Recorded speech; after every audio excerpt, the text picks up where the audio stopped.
زمر نے گہری سانس لی۔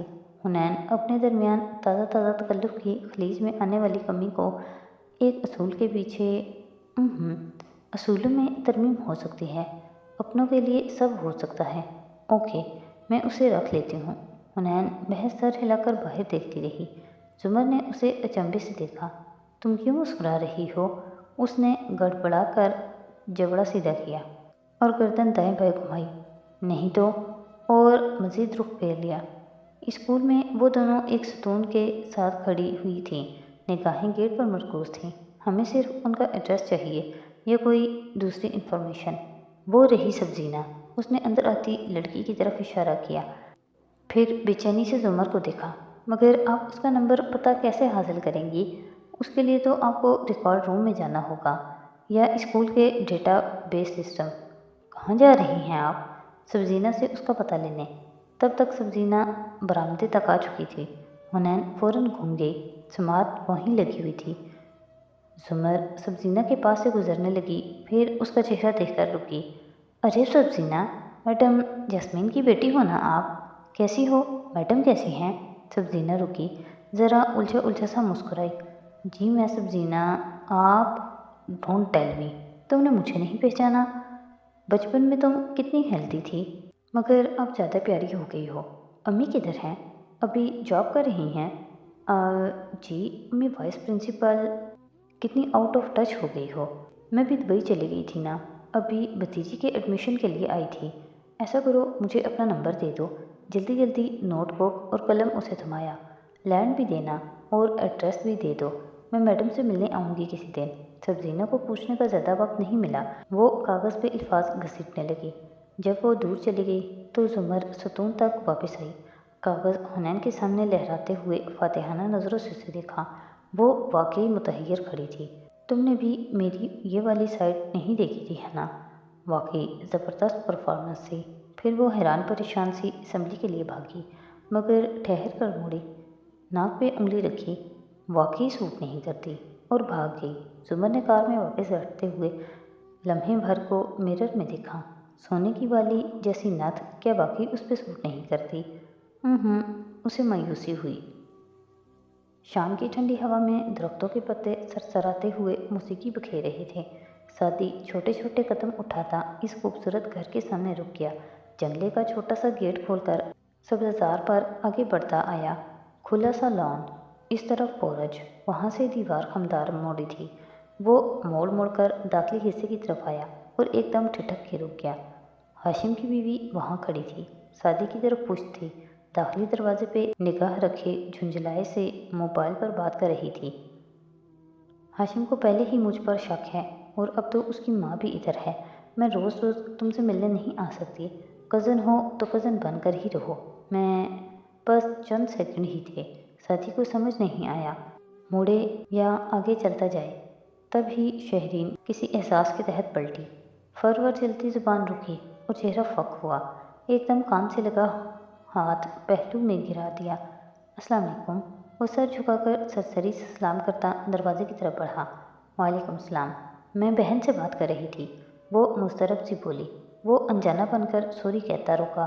شہرین چپ ہو گئی۔ مسز جواہرات اندر ہیں؟ ہاں، جلدی سے آگے آئی، دروازہ کھولا اور حلق کے بل چلائی۔ میری میری میری دوڑتی آئی۔ شہرین نے اشارہ کیا۔ وہ فوراً سادی کو اندر لے گئی۔ شہرین ڈور اسٹیپ پہ کھڑی اس کو اندر جاتا دیکھنے لگی۔ سیاہ فام ہاؤس کیپر نکلتا دکھائی دیا تو اس نے اسے روکا۔ سنو، یہ لڑکا کون ہے؟ یہ سادی ہے، نوشیروان کا دوست۔ اوہ، فارس کا بھانجا، ہاشم ذکر کرتا تھا۔ وہ اندر چلی آئی، جلے پیر کی بلی کی طرح ادھر ادھر چکر کاٹا۔ جواہرات اسٹڈی میں ہے۔ وہ اسٹڈی میں تھی، لاؤنج کی بجائے، یعنی اس لڑکے کو اس نے بلوایا تھا۔ اوہ نو، اگر اس نے کچھ بک دیا تو؟ وہ فکر مندی سے دروازے کی طرف آئی۔ لکڑی کا ساؤنڈ پروف دروازہ بند تھا۔ وہ دونوں اندر تھے۔ اب پھر خیال ذہن میں لپکا۔ وہ گھر سے باہر آئی، گھر کی عمارت کے اطراف گھوم کر اسٹڈی کی کھڑکی کے پاس رکی۔ لبوں پہ مسکراہٹ آ ٹھہری۔ اندازہ درست تھا، جواہرات کھڑکی کھول کے بیٹھنے کی عادی تھی، اور اس وقت وہ کھڑکی کے پاس بیٹھی تھی۔ ساتھی اس کے مقابل کرسی پہ بیٹھا۔ دونوں کے درمیان میز تھا جس پہ تازہ پھولوں کا گلدستہ تھا۔ جواہرات انگریزی طرز کے لباس میں ملبوس کونی کرسی کے ہاتھ پہ ٹکائے دونوں انگلیوں سے لاٹ کا ہیرا چھیڑتے مسکرا کر اسے سن رہی تھی۔ شہرین دیوار کے ساتھ لگی سرک کے قریب آ گئی، کان گفتگو میں لگے تھے، اپنا نام سننے کے خوف میں۔ ہمارے ڈپارٹمنٹس الگ ہیں، میں اس کا زیادہ دھیان نہیں رکھ پاتا۔ پچھلے دنوں اس کے کچھ دوستوں سے یہ سب پتہ چلا، ساتھ ہی شانے اچھا دیے۔ میں آ گئی ہوں، سب سنبھال لوں گی۔ جواہرات نے مسکرا کر سر کو خم دیا۔ میں تمہارے منہ سے سب سننا چاہتی تھی۔ کیا تمہیں یقین ہے کہ اس گھر میں بھی ڈرگز رکھی ہوں گی؟ مجھے نہیں معلوم، شاید رکھی ہوں، میں ادھر کم ہی آتا ہوں۔ آپ پیار سے سمجھا دیجیے گا۔ وہ فکر مند بھی تھا۔ جواہرات نے مسکرا کر سر جھٹکا۔ کہتے ہیں خدا نے آسمان سے 4 کتابیں اتاری ہیں اور 5واں ڈنڈا اتارا۔ جو ان سے نہیں مانتا وہ اس سے مانے گا۔ پھر بھی اچھا میں شیرو سے مل لوں۔ وہ اجازت چاہتا اٹھ کھڑا ہوا۔ جواہرات نے اسی تمکنت سے اس بات میں سر ہلایا۔ مجھے خوشی ہے کہ تم اس کا خیال رکھتے ہو۔ شہرین قدرے حیران سی وہاں سے ہٹی، چہرے پہ الجھن تھی۔ الفاظ ٹوٹ ٹوٹ کر سنائی دیے مگر اپنا ذکر نہیں تھا۔ وہ کچھ دیر وہیں کھڑی سوچتی رہی، پھر اندر آ گئی۔ اب شیرو کے کمرے سے آوازیں آ رہی تھیں۔ دروازہ آدھ کھلا تھا، قریب ایک شوکیس دیوار سے لگا تھا۔ وہ وہیں کھڑی بظاہر ایک میگزین الٹ پلٹ کرنے لگی۔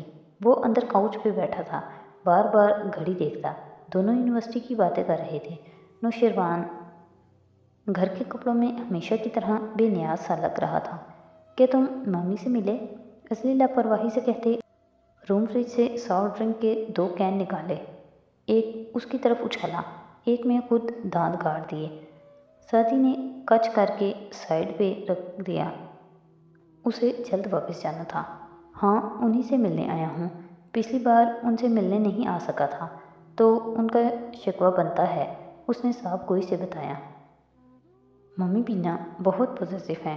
شیرو نے گردن پیچھے پھینک کر گھونٹ بھرا، پھر سیدھا ہوا۔ لو نا۔ میں چلتا ہوں۔ سادی کی نظر کمپیوٹر اسکرین پہ پڑی۔ شیرو تم اور حنین اس گیم کا پیچھا کیوں نہیں چھوڑ دیتے؟ ہفتے بعد لگائی ہے، سارا دن پڑھ پڑھ کے دماغ خالی ہو جاتا ہے۔ سادی مڑ کر دیکھا، یہاں سے آدھا لاؤنج نظر آتا تھا، شہرین دکھائی نہیں دیتی تھی۔ یہ تمہاری بھابھی تھی نا؟ بلونڈ بالوں والی؟ باہر کھڑی شہرین کے اعصاب تن گئے۔ نو، کوئی بلونڈ نہیں ہے، وہ بال ڈائی کرواتی ہیں، ہر تیسرے مہینے یہاں سے $500 کا ہیئر ڈرائی کروا کر جاتی ہیں۔ وہ پھر سے ہنسا۔ کیسی ہیں بھابھی؟ اس نے سرسری سے پوچھا۔